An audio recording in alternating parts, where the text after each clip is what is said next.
Hello everyone and welcome to our last discussion video about the Oscars. This time around I'm gonna talk about the movies that I didn't really care much about. Except for Straight Outta Compton, because I didn't watch Straight Outta Compton. Sorry, I know I promised I was gonna talk about this. I didn't have time to watch it, so I'm sorry. But we are going to talk about all the other movies. They are coincidentally all nominated for Best Picture this year. And I do acknowledge that they are all good movies. They were just not the movies for me, particularly. So let's get started. First of all, I'd like to talk about The Revenant, directed by Inarritu. I guess that's how you pronounce his name, I'm not sure. My flatmate just started to take a shower, so we'll have to deal with some background noise. I hope it's okay. Anyway, The Revenant, it's obviously the least white of all the super white movies this year. It was directed by a Mexican director. It has a lot of Native Americans in it. It is most certainly a step towards diversity, although the main characters are still white, manly men. And none of the diverse cast has been nominated for anything. So there's that. Not everything is shitty about Hollywood. Just 90% of it. I think I might have watched this movie in the wrong way.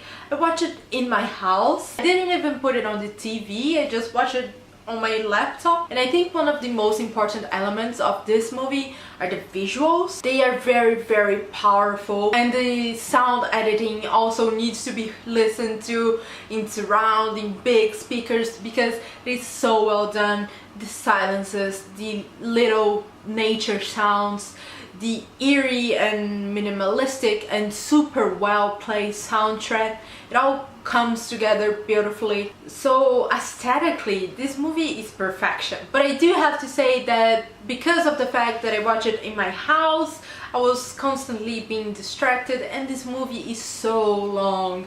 It's super long. I think you could cut about 30 minutes of it. It was obviously filmed during 9 months in the middle of the wood, using natural light and doing things in natural time and stuff, which is gorgeous. I do appreciate Inarritu and his technique.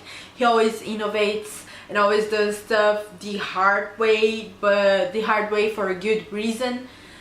And I do love that, and as a filmmaker myself and someone who works in the film industry, I do appreciate that very much. I like the challenge, I like going things a different way, but I also feel like this movie was trying to keep me trapped in the woods for 9 months with it. It was just dragging. There were some moments that were so boring, and I don't mean that in a good way. I don't mean that in, oh my god, I was feeling trapped too. I meant it in a, I was feeling boring and wanted to leave this movie type of thing. But I guess this is normal. I always sort of react this way to Inarritu's movies. I love them, but I hate them at the same time. There's always a moment in every one of his movies where I'm just like, oh, could this end already? And then I'm suddenly surprised by these massive moments that make everything worthwhile. So, like 21 grams. I love the ending. I love some parts of it. And other parts I'm just like, yeah. They all have really amazing moments, and some moments that I do not care for. I'm just like, why am I watching this? But it is very worthwhile, and the good moments I think surpass the bad ones. As I said again, I do appreciate everything this movie has done, and I can understand why it is so good. It's just not my cup of tea. What can I do? Then we have Bridge of Spies. I kind of love Spielberg, but his last movies have been kind of blah to me.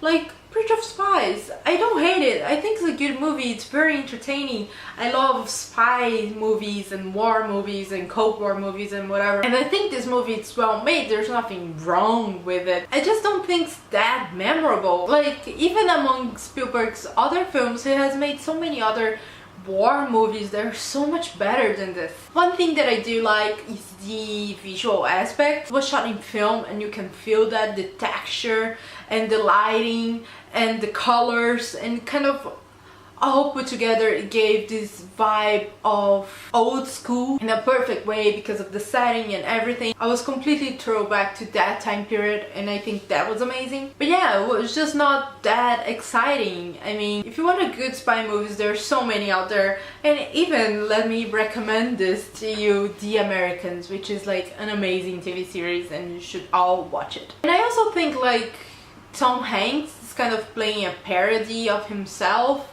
Some actors, when they get older, they reach this point where they're just replaying the things that they played before.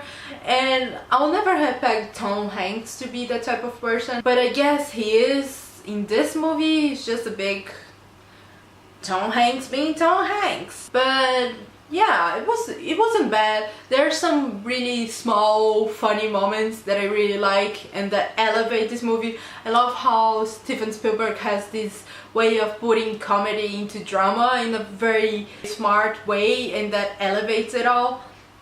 So I like that. But overall it was just a good movie. It wasn't bad, but it wasn't memorable. I don't think it was one of the best movies of the year, for example, but yeah, sure, okay. And last but not least, we have Spotlight, set in the newsroom, and I love that setting. I love journalism and I love hearing about news. It's always exciting and there's so much going on. And I just, even though this is a very good movie filled with great cast, like it's all stars, everywhere you look, it's famous, good star people. But in the end, and even though the subject is really important and thrilling in a way on its own, the movie is clearly well made and resembles real life and whatever, but still I was lacking that thrill and excitement of the newsroom. I wasn't feeling it as much as I was with, I don't know, Aaron Sorkin's TV series The Newsroom, for example. So I've watched a lot of journalism movies and this wasn't my favorite, but it was a good movie. And of course Hollywood always goes for the big themes, the big subjects, the controversy, and this movie of course captures that. It was a subject that kind of shattered Catholicism, so I think maybe this movie is there because of the subject matter more than its innovations or the way the story is told, because it is a good way, it is a nice way, I like it, but I think the subject of course is bigger than the movie itself. I hope you all have a really nice Oscars. It is tomorrow. I'll be on Twitter kind of live tweeting the entire ceremony, so we can talk more then. I'll see you soon. Bye!